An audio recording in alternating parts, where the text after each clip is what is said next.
Hi, I'm Dustin Harper, Senior Project Manager for Harmon Construction. We're here at the St. Francis of Assisi Church project here in Staunton, Virginia. We have the scaffolding up, and I'm going to show you what we've been doing since the last time we've been here. We're up here at the ceiling level, and behind me we have this really interesting feature. It's this large stained glass window. When we erected the scaffolding, we discovered that the plaster around this window was in extremely poor condition. There was cracks. It was not very stable. In order to go back with a new paint coat and do any of the decorative work that goes around it, we had to completely remove the plaster and restabilize it and do all new plaster around this window. Plaster is a dying trade. To see that in progress is something else. It requires multiple coats and allowing dry time in between.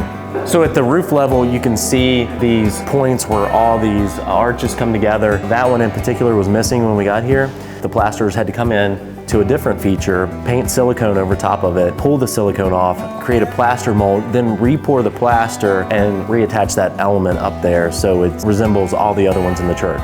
I think one of the things that goes unappreciated here is the scaffolding is up so high. I mean, we're all the way up at the ceiling. Most people won't be this close to all these features and get to appreciate all the detail in the church. I wanted to point out something interesting about this area right here. What we're doing is making provisions to hang the light fixtures that were in the church from this spot. They're going to be relocated here because that's where they originally were. A lot of this infrastructure needed to be concealed, and in order to do so, we had to trench the plaster, run the provisions down the wall, and then repatch and repaint.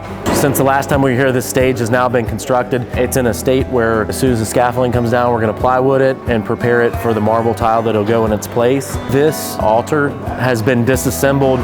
We had the subcontractor come in here, do some investigative work, try to figure out how it was constructed originally.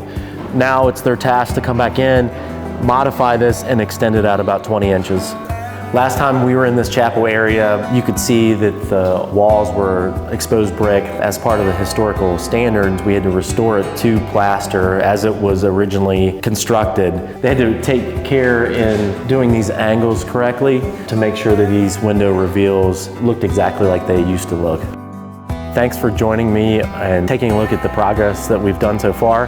Can't wait for you to come back when we have everything completed and you can walk through the final project.